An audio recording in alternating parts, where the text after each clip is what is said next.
music to the world. You will hear exclusive releases and sometimes traveling back in time via some of the best disco, soul, funk, and house. So keep it locked and enjoy the ride. DJs Gene King and Ray Prasad have provided their listeners since 1996. Vibes and vinyl in your face. Hey, what's going on, everybody in cyberspace? This is The Groove Show with your boy, the crowd pleaser, DJ Mark Anthony. Don't forget, each and every Saturday afternoon from 4 to 6 p.m., we want to put you in the mood for whatever the night has in store.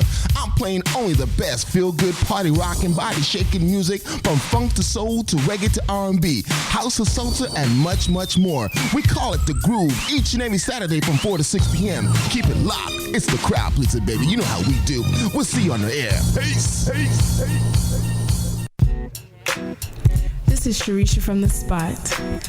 Catch me every Sunday, 5 to 7 p.m. EST, playing the very best in neo-soul, jazz, underground hip-hop, art, music, poetry, and community, right here on iLive Radio. It's going down on Spinner. Hey, what's up, people? It's your boy Stokes the MC telling you to tune in to Spinner every Sunday from 9 p.m. to 11 p.m. only on iLiveRadio.com. Spinner features fresh themes weekly revolving around music, culture, art, and current events. Interviews with some of your favorite international and homegrown talents, as well as ongoing informative series like Legends and Icons and the Save 10 Challenge. So tell a friend and tune in this Sunday, 9 p.m. to 11 p.m. to Spinner, hosted by yours truly, Stokes the MC, only on iLive Radio. And until then, be awesome to somebody. You're listening to iLive Radio, changing the way you listen to radio. iLive Radio.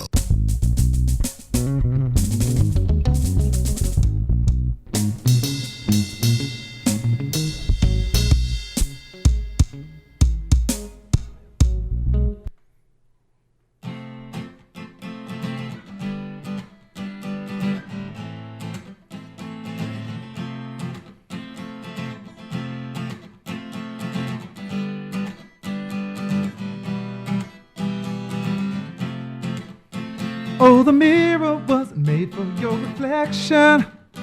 Too much beauty for a little sheet of glass. You stopped my heart with just a glance in your direction. You're like a question that my heart was scared to ask. All my sexy girls, all around the world, if ain't nobody, girl, told you that you're beautiful. I'll tell you, girl, all you need to know, I will be a permanent reminder, girl. You're like a starlight. Everybody freezes when you walk into a room. You deserve a spotlight on you, girl, because, baby, you're a star. You're like a starlight. Everybody freezes when you walk into a room. You deserve a spotlight on you, girl, because, baby, you're a star. Just one look got me frozen in my footsteps. Try to move, but your beauty gets in my way. It's like a dream, don't want to wake up in the morning. Can't you see, to me you're perfect every way. All my sexy girls, all around the world, if ain't nobody, girl, told you that you're beautiful. I'll tell you, girl, all you need to know, I will be a permanent reminder, girl. You're like a starlight. Everybody freezes when you walk into a room. You deserve a spotlight on you, girl, because, baby, you're a star. You're like a starlight. Everybody freezes when you walk into a room. You deserve a spotlight on you, girl, because, baby, you're a star. Say, hold up, wait a minute, shine a spotlight on my baby. Hold up, wait a minute, she's a stoplight. Hold up, wait a minute, shine a spotlight on my baby. Hold up, wait a minute, she's a stop for all my sexy girls. All around the world, there ain't nobody, girl.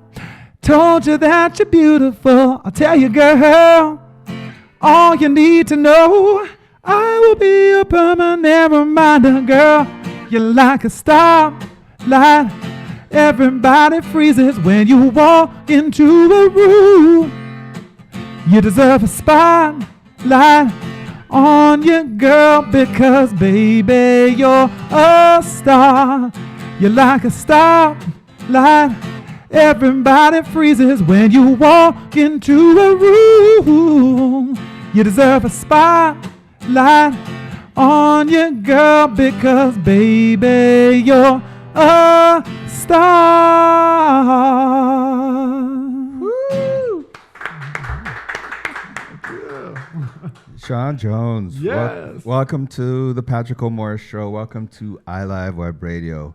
Man, so when started to connect for this interview, and I started putting it out there in cyberspace that, you know, you were going to be on the show, I was getting people like, oh my God, you got this guy coming in. Oh, he's hot. You got to check out his website.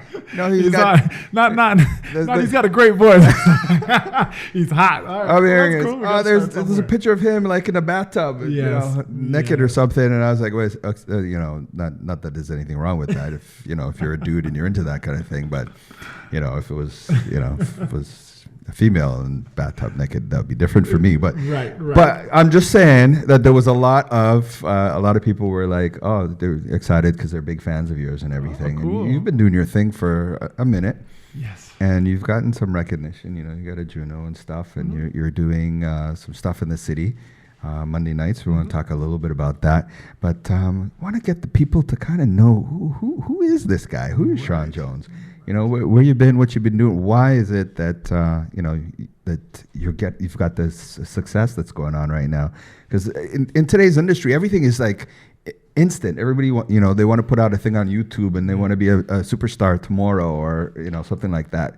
But it doesn't always happen like that. No, it doesn't always happen. But the problem is that it is happening every once in a while, and it's happening at enough frequency that kids are thinking that's it. That's the path. That's how it's. I call it the microwave generation. That's what these kids are in.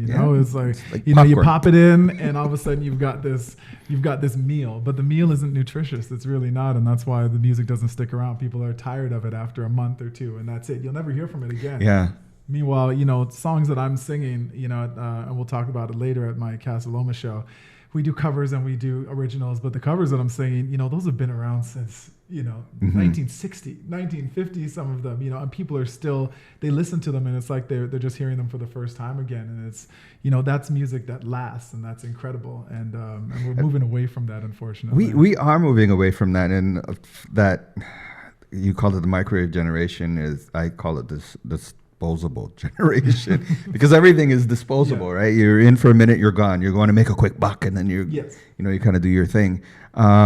But how do you make music that's going to have that longevity, that's going to be that timeless, so that like if I'm driving my car and I hear Will Smith, "Summertime, Come On," it transport me back to a certain time in my life, and you hear it like, oh. That's a summer song. It's kind of timeless and it holds something. How do you create that? When you sit down and you're going to write something, or are you sitting there thinking, okay, what's going through your head? For me, it all starts with a melody most of the time, and maybe a lyric that comes into my head, and then it's just about the time that you take to craft it. Like I have a certain skill set, I think, in terms of just hearing a great melody and coming up with some catchy hooks and whatnot. But I like to collaborate with people who are far superior to me in terms of like musical knowledge. And I've collaborated with a man named Michael Shand, who's my musical director, and he's also the musical director for Johnny Reed as well, and Miku Graham, his fiance, and we've written some incredible stuff, I feel. And they're just amazing at what they do. Like Miku is amazing at lyrics, and Michael is unreal, just in terms of chord progressions and just knowledge of music in and of itself, but so soulful. So it's everything that I actually need. And so when we collaborate together, it turns into something special. And then when I record, I get together the best. You know, the best musicians. You bring in the best musicians and you let them do what it is that they do. You don't try, you give them a little bit. So you're not the diva in the room is what you're saying. No. I'm just like, listen, I put together a nice little demo for them to listen to, kind of, the direction. And then I just let them do what it is they do. And but that's the thing too, is a lot of artists, they want the control. Yeah. They want, to sort of say, do this, and this is what you got to do. So, and that's okay. Like I said, I know what I want to hear. I just can't reproduce it on the instruments that I play. Like I play a little bit of guitar, I play a little bit of piano, but I can't play like Michael can play. I can't play like Ricky Tilo, who's a guitar player for Lady Gaga, can play. I can't play like these guys. Yeah. So I put down a basic idea of what I want, like very basic, and then when I hear them play it, I'm like, yes, that's exactly what I was going for, even though mine sounded like ding, ding, ding. And they're playing and I'm like, yeah, that's exactly what I wanted. But that's what the greats used to do. The great producers would bring in great musicians to play, and you'd get great product. The transition that's I don't know, kind of going on in music right now, and so we moved from a time wherein, I don't know if you call it a renaissance or something, but there was a time wherein you really felt, you listened to a song and you really felt it. Oh yeah. It really hit you. It really meant something. And so we went from that to stuff that, part of the reason why iLive exists is because we play not what is being fed to you. Right. We play good music, all genres, all styles. You're going to hear it, whether it's house or hip hop, reggae. You're going to hear old stuff, new stuff. Maybe not calypso. Actually, there might be a calypso thing happening next weekend during Caravana or something like that. But generally, we don't play calypso. But yeah, so we play good music that you don't hear mainstream, that you can't really go, the community radio stations have kind of died, and sort of became commercial, and then you hear the same 50 songs over and over, and then at the end of the month, you're sick and tired of hearing those 50 songs. When you put your stuff together and you're in this, I'm sure, not just for your health or try to be famous, but you want to make some money out of this too. How do you balance that, being able to put stuff out there that is truly you, as well as making sure you can grab the ear of the people who's going to play your stuff?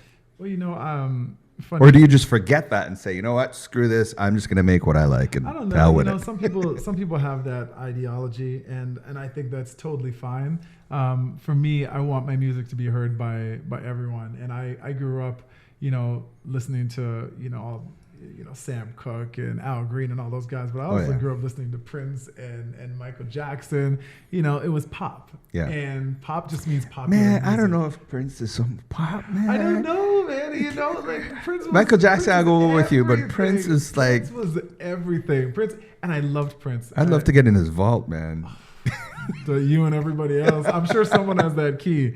But, I don't really... I want my music to be heard, and I love pop music, and I love poppy hooks and whatnot. Yeah. And so when I write a tune, I'll write a whole bunch of songs, and I'll say, okay, these 3 songs stand the best chance at radio. They may not be complete radio, but they stand the best chance, and that's all that I can do. I will never sit down and be like, I'm going to write a radio song and actually hate it and be like, I'm going to put that out just because I think it can get on the radio. And you can make a few bucks. I have to love it. I gotta love it. Okay, so you got this Monday night thing. Casa Loma. Now, people think about Casa Loma. They think of proms. And weddings. So you're singing at a prom on Casa Loma? What's going on? Listen, some people. I'm extremely blessed in so many ways, but most people do residencies in dark clubs someplace. Or Vegas. Or Vegas. Yeah, well, once you get to Vegas, you're not worried about anything else. Shoot, if I make it to Vegas, I'm making some good cash. But my manager and Nick DiDonato, manager Jeffrey Latimer and Nick DiDonato, they actually were having some conversations, and Nick had a Tuesday night thing called Symphony in the Gardens where they bring in the TSO and people come in, and it's beautiful. It's in their gardens. There's a glass pavilion, and there's chairs and seating and the whole nine. And he was like, I want to bring in a kind of a different audience. I think, and he had seen me perform before, and he was a fan, and he was like, you know what, I think Sean can be the guy. Let's do it. And so, you know, I had an album release last year, and you know, we invited, you know, you invite the normal industry people, and it was like, I don't know, 150, 200 people showed up, and it was a great show. By the end of that summer, it was almost 1,000 people that were coming out. That were showing up. And so, on a Monday night? On a Monday night. Don't people got work on Tuesday? They don't care. It ends at 10 o'clock. It's 7:30 to 10 o'clock. Okay. 7:30 to 10 o'clock. So it's not too late. No, it's an 8-piece band. We throw down covers, we throw down originals, interpretations, and I have guests. I've got special guests every single week. So last year we had Julie Black, Divine Brown, Jackie Richardson, Alan Frew of Glass Tiger, Eric Benet came to sang a tune. You're dropping some names. This year was Melanie Durant, Wade O'Brown. Who else? Jacqueline Holmes.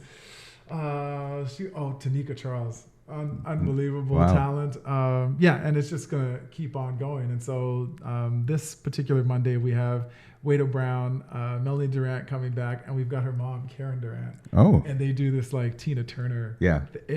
It's pretty unbelievable. So if you're out there and you have not been to Casa Loma, or you have been, this is definitely a week that you should come. So you buy tickets, or you pay at the door? Absolutely. You can buy tickets online. You can buy tickets at the door. There's a Groupon for it, I believe. Like it's Groupon. It's a thing. You know you're big when you're making Groupon.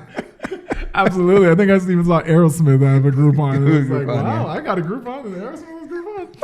Dude, we're moving.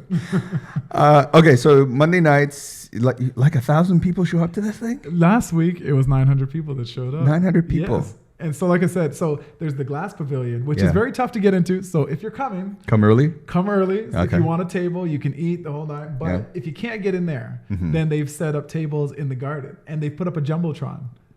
So that you can watch the show if you're in the garden. And they have a gazebo that I go out and perform on for the people in the garden, because we want to give them some love as well. So what is this, rain or shine? Rain or shine. Okay. Rain or shine. And it has rained like once, or I think just once. I'm going to knock on some wood here. But it's drywall, man. Drywall. It's close enough. Someone's got to be one around here. The table. There you go. The table's wood. My head. Okay, so Monday nights, 900 people. Show up early if you want to, be in the good section. Grab a table, sit down, eat some food, listen to good music. Is this a family thing, or is this? You can bring ages? You can bring kids. It's all ages, and it's a nice affair. Like, it's classy. Like, people dress up to come to the castle. Like, they're like, oh, I'm coming to the castle. So no jeans and running shoes. Oh no, you can wear jeans and running shoes, but people wear like jeans, running shoes, and they put like a blazer over top of it. Honestly, it's like a thing. It's beautiful people, like beautiful women, handsome guys. It's a night out. I'm telling you, if you got a date, bring her. She will be impressed. If you're single, you want to come, because there's ladies for you to grab, and ladies, if you're single, there's fellas for you to have. So you're trying to hook people up. Listen, it's all about love. I sing love songs. Man. Trust me, I've got a whole slow jam section where we people slow jam. Yes, slow dance. I always wonder what happened back in the day. These kids, what's up with these kids? These kids don't know what they're missing. I talk about what happened back in the day. You'd be there, and slow tunes would come on and party, and you work your thing out. Now it's like that doesn't exist anymore. What's going on? No, man. It's like, so you're all right. You're doing the slow jam section. I do a whole slow jam section, and I talk exactly about that. About being in the club when I was younger, and at the end of the night, the slow jams would come on, and you find the girl that you've been, tracking all night, and you finally go up to her. You say, "Hey, let's dance." You finally get a chance. Do you give like ground rules, not to be rude to people and stuff like that? No, because people sometimes. No need. The crowd is so unbelievably fantastic. Like I can't express to you how magical the night is. Yeah. It really, really is. All right. So if you should check it out Monday nights. I think I'm going to come check you out. Please. It should be fun. It sounds like it should be fun. Oh, it's a night. Okay. So you're doing this thing Monday nights, and you got like 1,000 people showing up every week. Mm-hmm. When does this end? It ends. So the last show will be like August 29th. I think that's the last Monday in August. We're taking the Labor Day weekend off, I guess it is. Yeah. And then we're back on for a special TIFF edition during TIFF. And I believe that's like September 12th or something. But you can check my website, SeanJones.tv, and it'll have the date actually on there. All right. You going to do another song for us? I can do another song for you. Sweet. This one is... Actually, I did not write this tune. It was a guy named Frank Jusra, who's a huge philanthropist out in Vancouver, and a lady named Laurel Barker, and they wrote this song. And I heard it. I was like, oh my, like it's just a beautiful, beautiful melody. It's almost country-ish, to be honest with you, but I was like, it's so beautiful. There you go. You hear that live on iLive Web Radio. Sean Jones sings country. It's called Unconditional.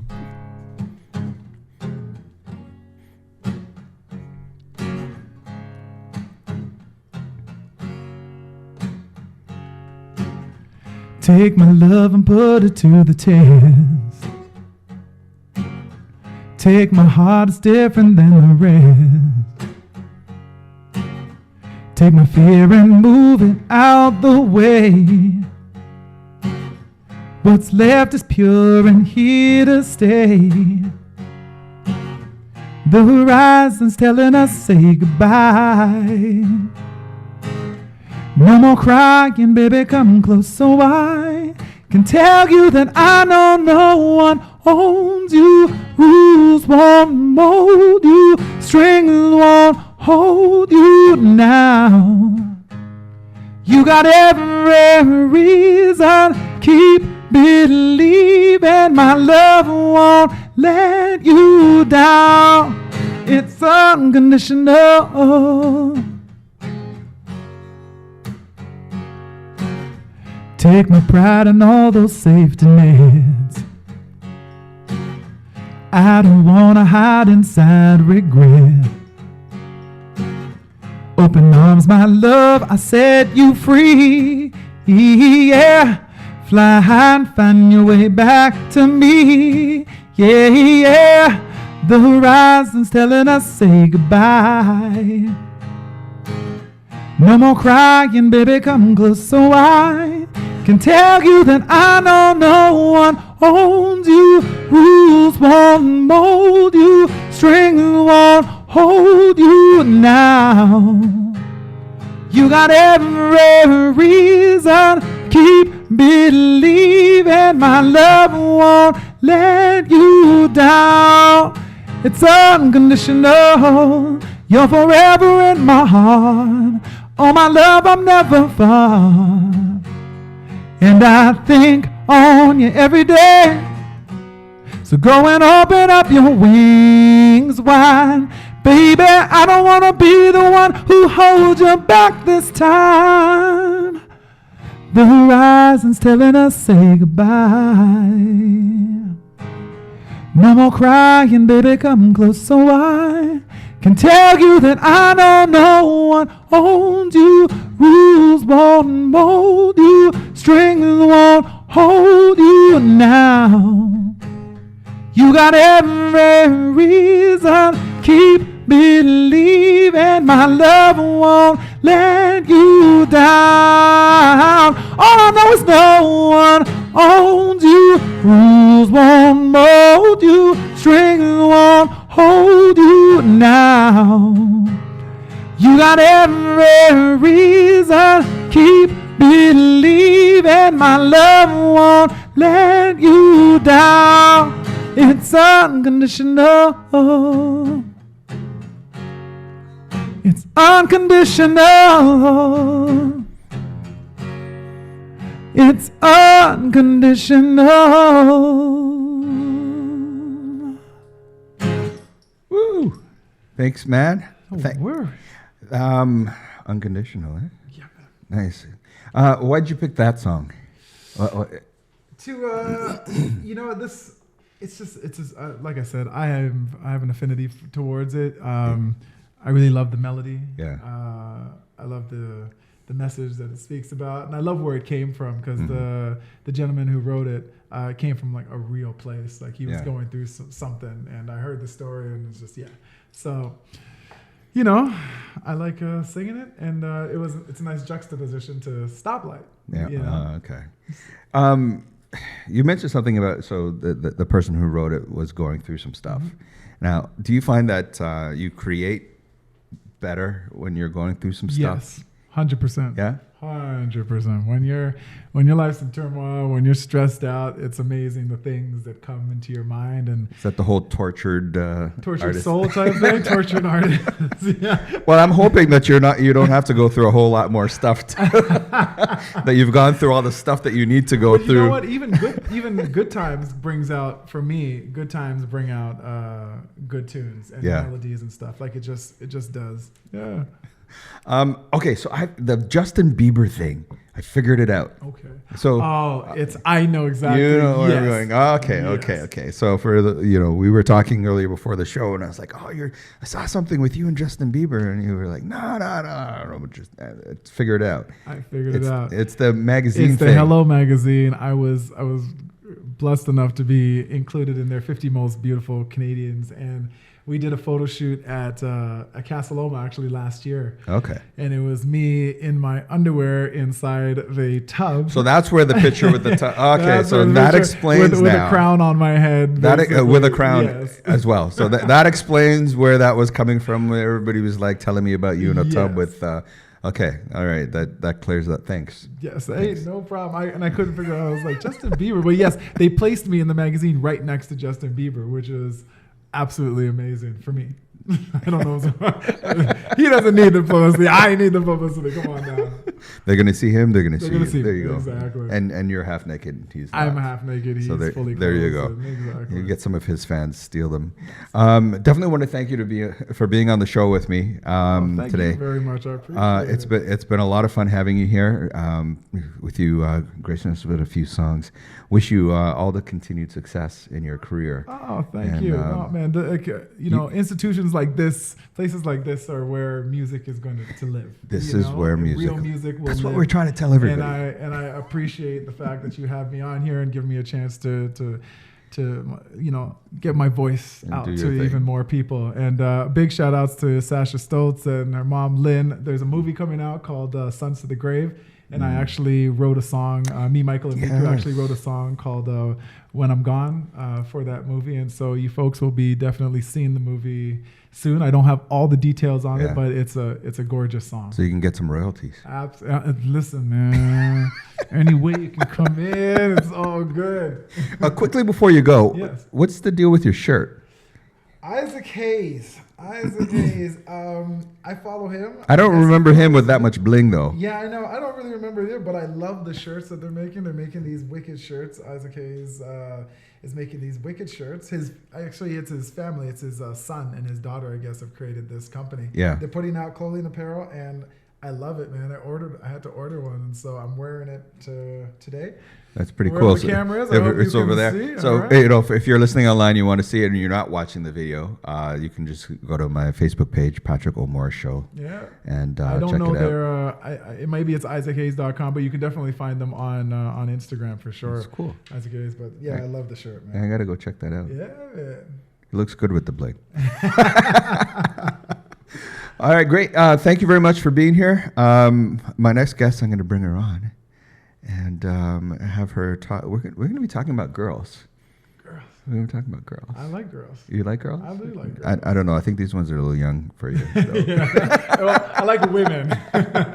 Women. Yes, absolutely. There you go. So I got to kick you out of the studio, It's but not a definitely problem, but thank you very for much. being here. And like I said, I'll continue success. I hope they add another night on, because Monday sounds like it's getting kind of full. Did you Monday is pretty full, but give you a Tuesday and a Thursday, and if you, I personally invite you out and the Oh, crew I'm- here, the entire crew. You let me know when you want to come. You will be on the Sean Jones guest list. no problem, I would we'll love let you for know. you all to come out. We'll and, come hang out and enjoy. have an iLive night, maybe Absolutely. broadcast live or something. I don't know. We'll work it out. Ooh, I like where that's we'll going. talk. We'll talk. All Thank right, you, man. brother. Thanks for coming in.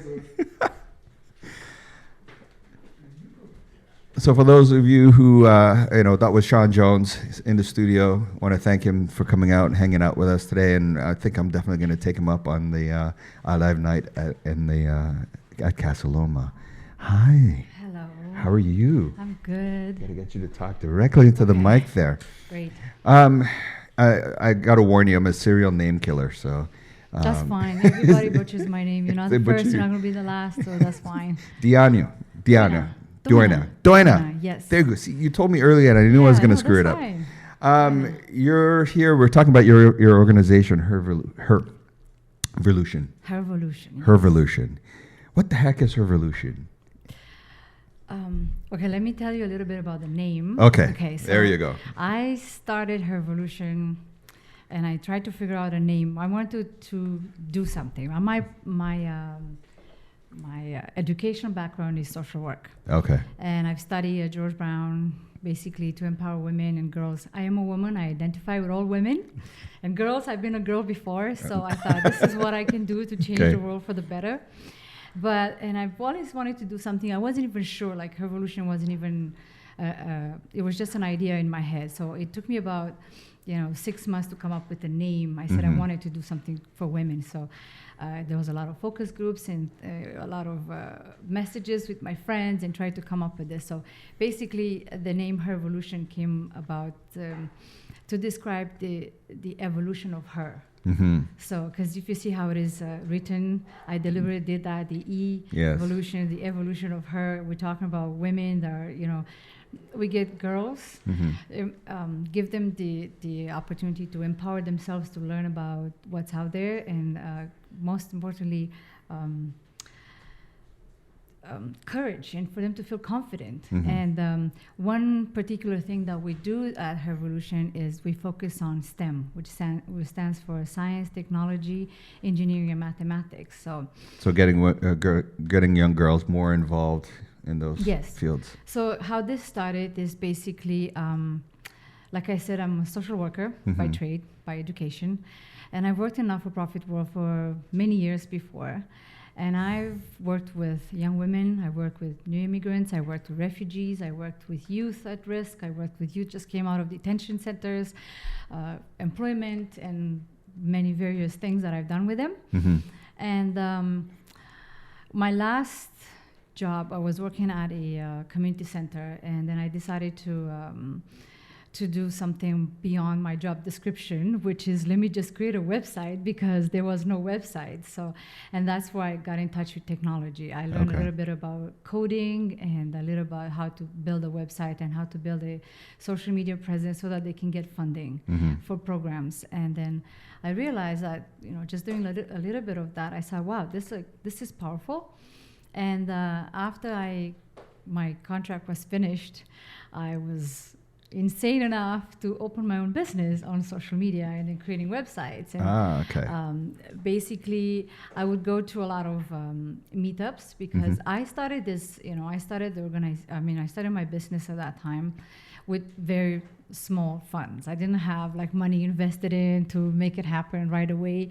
And like Sean Jones mentioned earlier, it takes time to nurture something. And especially when you start from nothing, that's kind of how I was. So I would go everywhere I could get a chance to learn more about social media and how to build a website. And I noticed a lot that there was, being that I was trained to see injustice for women, I would go to these events and I would see that out of 40 people, 35 to 40 people, maybe just 3 of them, myself included, were women.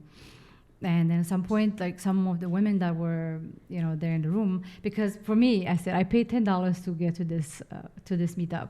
I want to walk away with $200 worth of information, because when I walk out of here, I want to put all this in practice so I can just make money, because that's what you do when you have a business. And I always had my hands up, and then women would come to me and ask me, like, can you ask this for me? And I said, first of all, I don't even know what I'm asking, because it's new to me.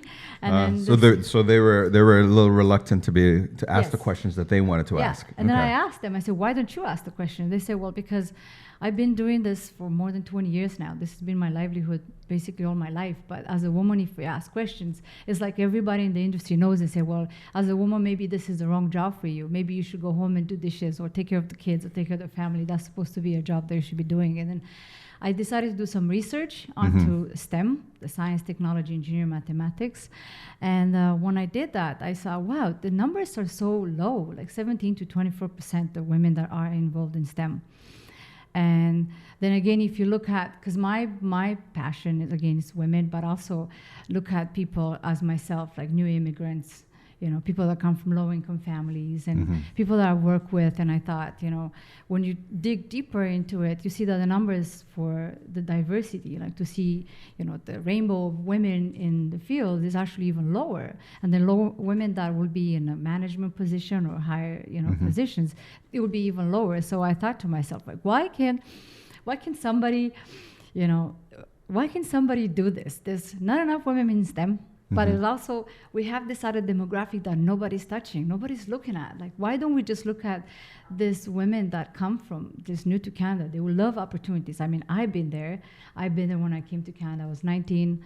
I didn't have actually resources. I didn't have people to tell me about what's out there so I can navigate the system better.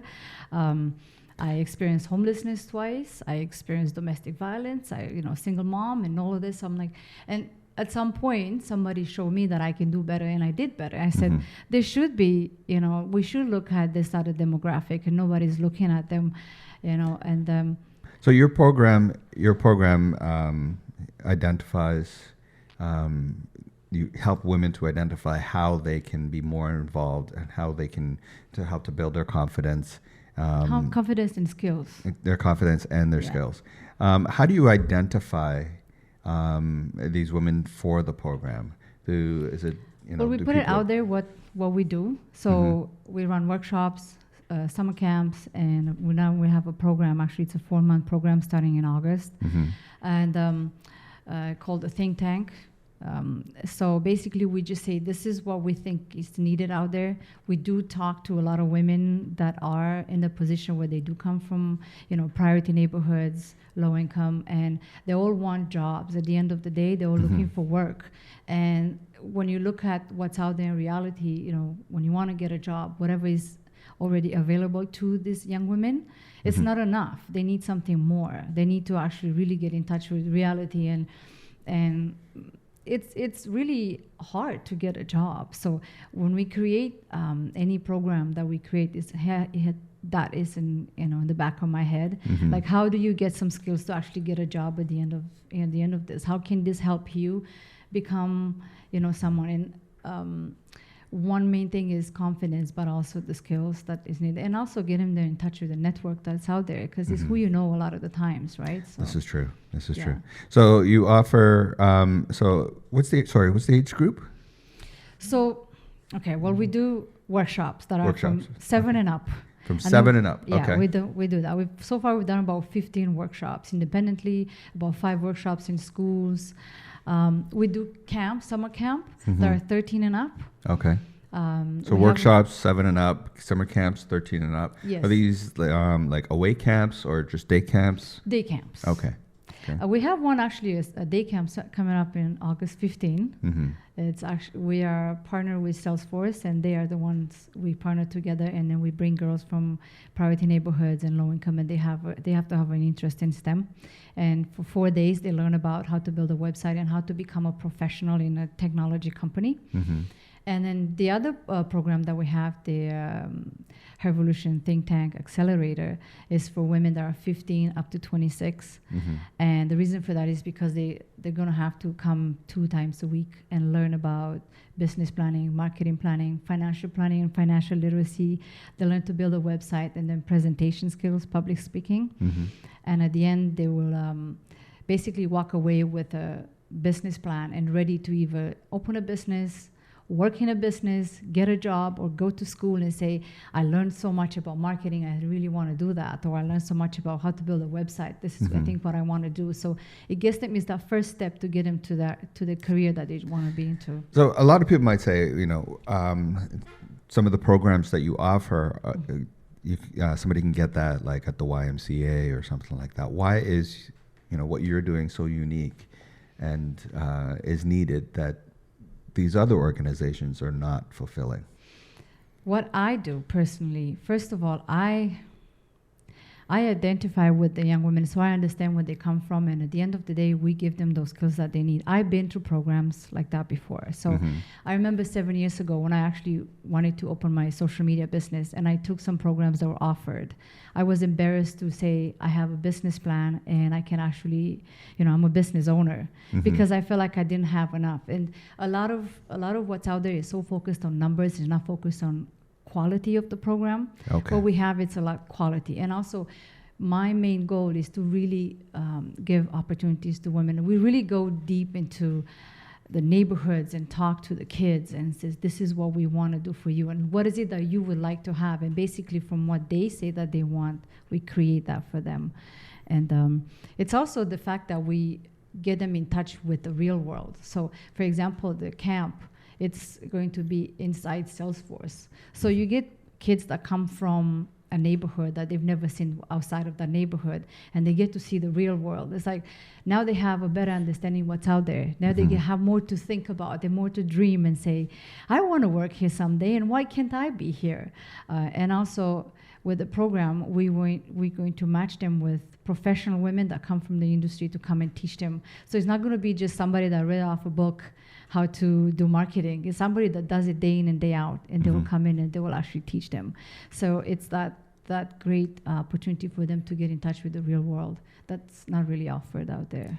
A lot of times when people think of women's groups, you know, groups that are focused on women and meeting the challenges and needs that women go through in our society. A lot of times people look at it and say, oh, it's a feminist movement, you know, they hate men, you know, it's not true. Not true. And you know, just to say, there's nothing wrong with being a feminist, and there's nothing wrong with trying to help women. It's looking the way I see it, and I've actually heard that in a webinar at some point, and I thought, like, you know, I had this aha moment. Equality is not about helping everyone the same. It's about helping who needs it the most. And when you look at the numbers, you know, you want to help women get into this fields because there's not enough for them. And being a feminist is not about hating men. It's about, you know, giving the opportunity to the women that need it. And we do, I mean, when we had workshops, we had little boys that showed up at workshop. We never said no to them. You know, we did have mothers that called and say, my son is very shy, and he does much better with around girls. Can he show up? And I said, of course. I mean, it's about, you know, giving opportunities to everyone. Gotcha. Yeah. That's what a lot of people do think, though. I'm sure. When I started the organization, yeah.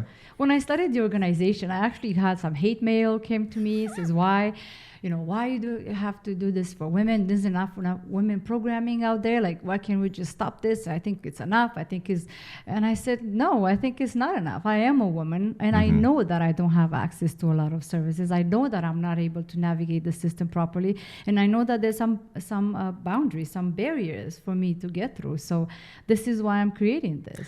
So I can see that this is something that you're passionate about. I'm very passionate about this. Okay, so what fuels your passion for this? I have 2 daughters, and my daughters happen to be mixed, and they're always going to be black women. And for me, I want them to grow up and have a choice to say, when I grow up, this is what I want to do, and not because I'm come from this specific demographic, or because, you know, at some point we're low income. We still are, because when you have a business, you don't always have a lot of money. So you never have money. Exactly. So that, and also to say, you know, I come from the stereotypical, you know, I'm raised by a single mom and things. So for them to, I don't want them to feel that they can't do something just because of certain criteria that they're boxed into. And because I said to myself, if I am to do this for 2 girls, why not do this for more of them? And my passion is to, you know, I do feel like I need to help women. I feel like I was born to do this. You know, it's my calling.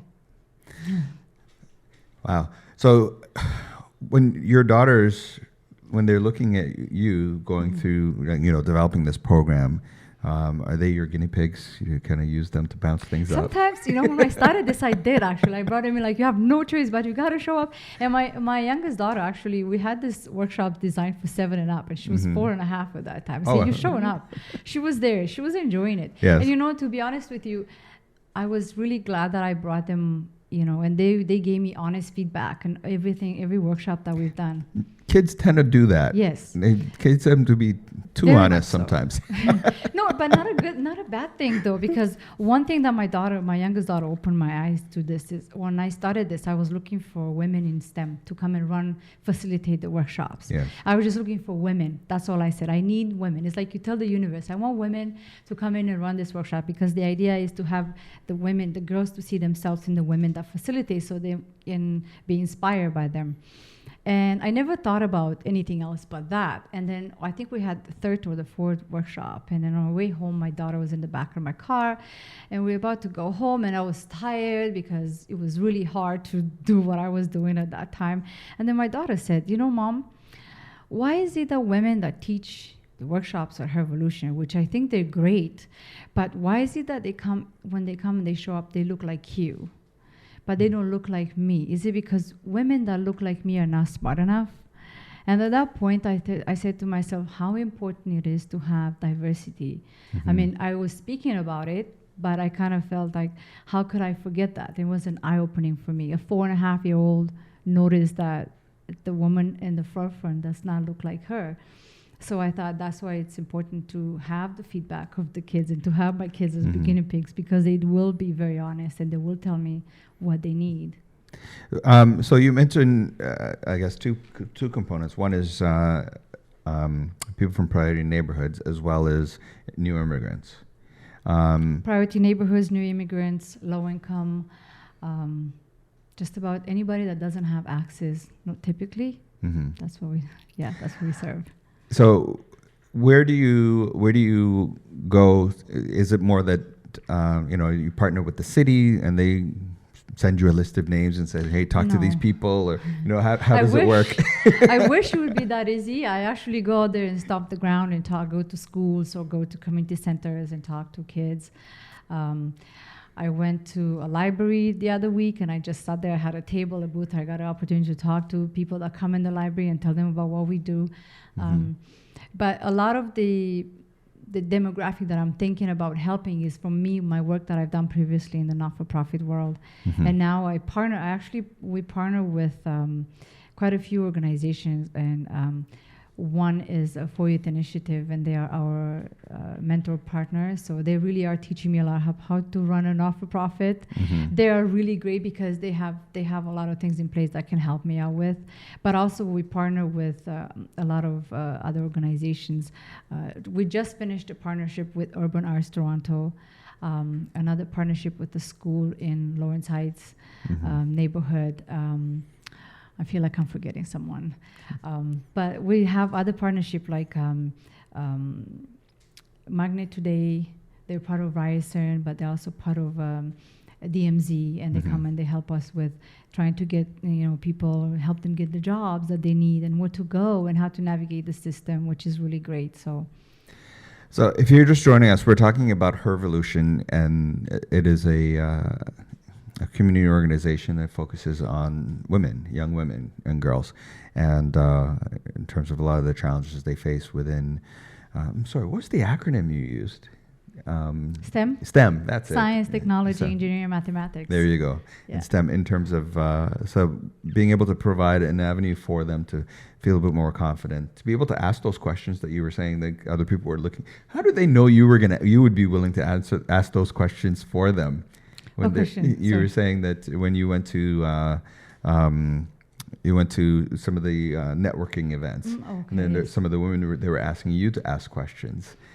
How did they know that you would be willing to ask those questions if they were? Because I always had my hand up. Always had my hand up. In my mind was just like, I paid money to get here so I can get information. I'm going to walk away so I can make money with this information. Mm-hmm. I'm not going to walk away without any kind of. I didn't waste my time. It just took me about an hour to get there, another 2 hours to spend here at this event, another hour to get home. That's 4 hours of my time, which means I have to make sure so I always had my hands up. I had notes and I made sure I asked the questions that I need to ask. In today's society, people, look at it. So Justin Trudeau, when he was talking about his cabinet, 50% of it's women, and the question came up, well, why'd you do that? And his answer was, well, it's 2016. It's It's what it is. There are a lot of people in their minds are thinking, it's 2016. Women have arrived. They're equal. They, I don't understand what people might be looking at it and saying, I don't understand why is this even an issue? Why is this even a need still? Because women can do anything they want to do. In theory, yes, but in reality, they don't. I mean, especially when we look at women that come from the demographic that we help. They don't have, have you ever been to Jane and Finch or go in the West End to see kind of how it is?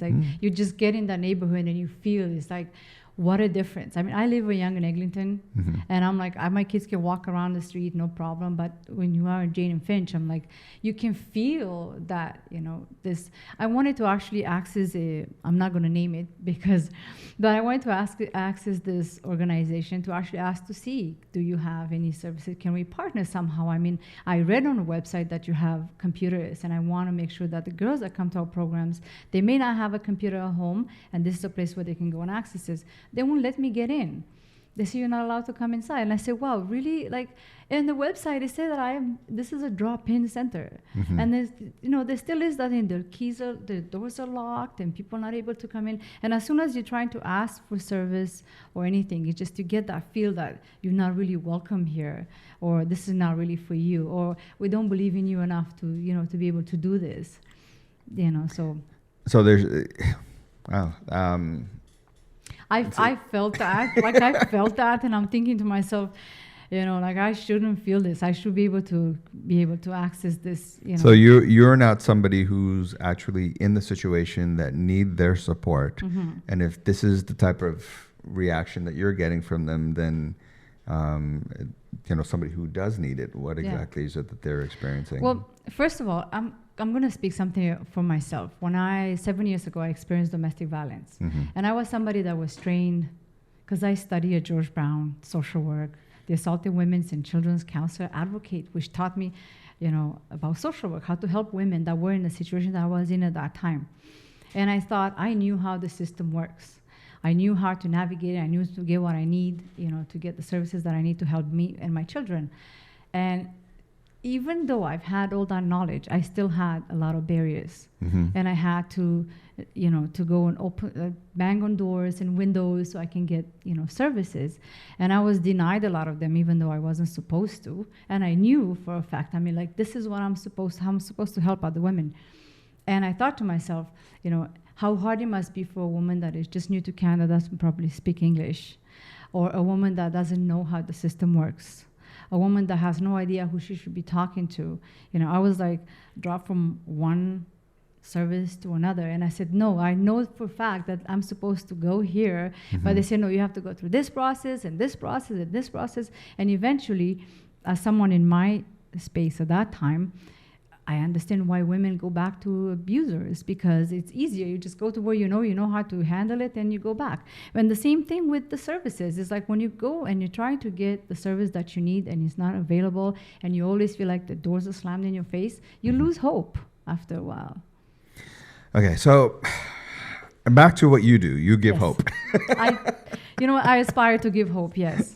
Okay, so for those who are listening, if they have a daughter that they want to consider your program, how do they reach out to you? Our website, hervolution.org, hervolution.org. You can send me an email, info@hervolution.org as well. We have everything, all the events that we have available there on the website. Our social media, we're on Facebook, Twitter, Instagram, you name it. We're just about everywhere, yes. That's my expertise. So I got. How long has Hervolution been up and running? 2013. Okay. February 14 or Valentine's Day, and that was actually by accident. I didn't even realize it was Valentine's Day. I never really cared to celebrate it because again, let's just call it, as a feminist, I don't think we should have just one day that it should be about love. Love me. So you are a feminist. I am a feminist. Oh, okay. I am a feminist, but I am a feminist. But you don't hate men. No. I don't hate all right. men. No, I think we need each other. We do need each other. Men need women. Women need men. And then when I actually went and at the Service Ontario and I registered and I look at the paper, I'm like, oh my God, now I have a reason to celebrate Valentine's Day. And this all came out of love. That kind of showed me that was meant to be here.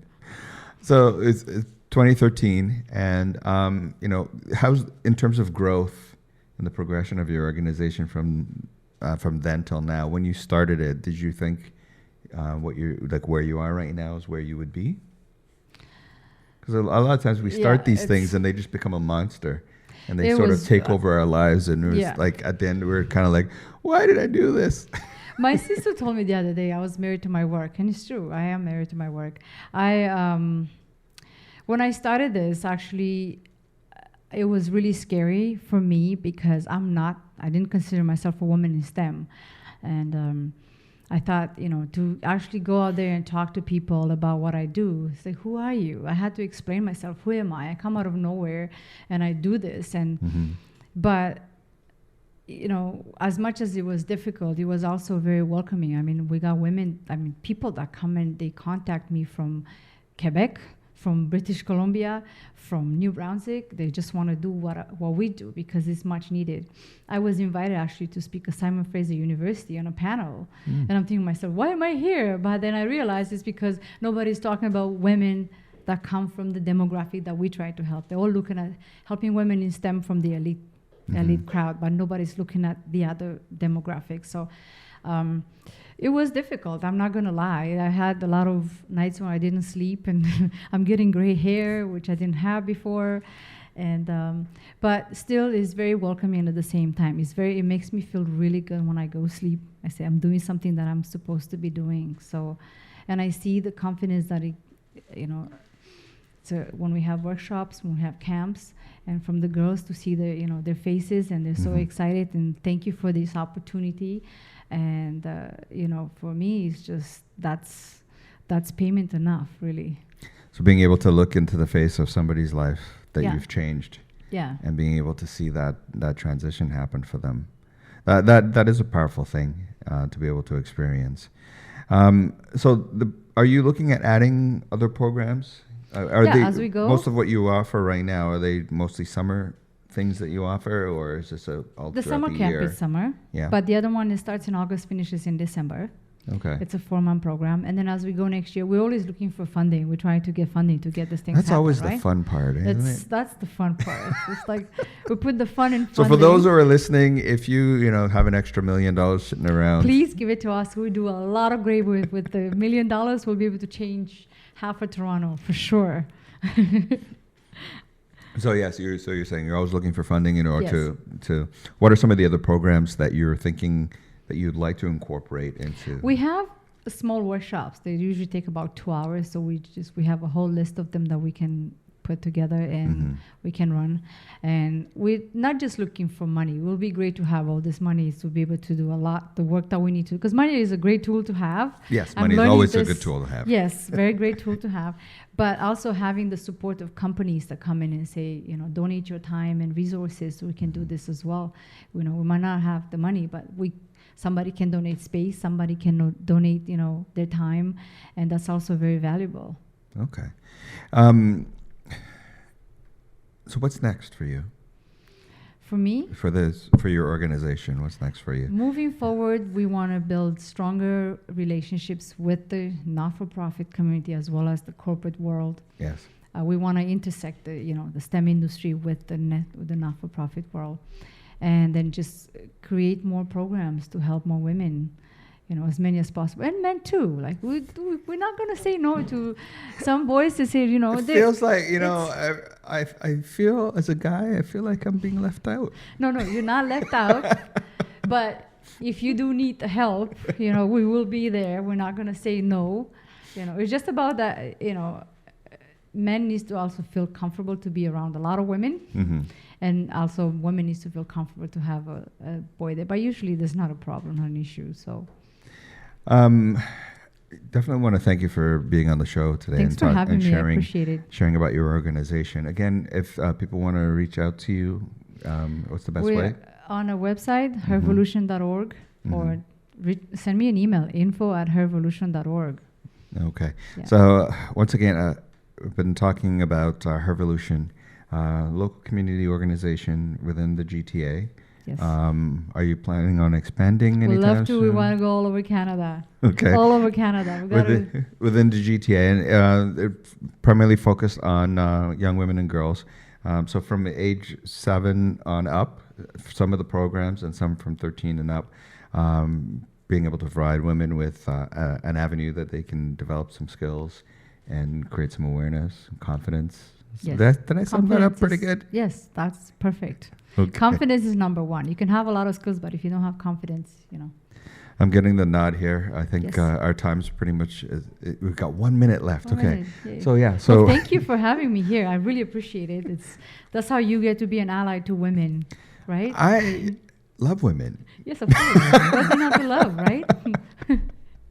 I'm always an ally to women. Yes. Best internet radio I think station we just got cut around. off. iLife Radio, the new social network. I said that I love you so, and I mean it so. From the bottom of my heart, I'm telling you to play.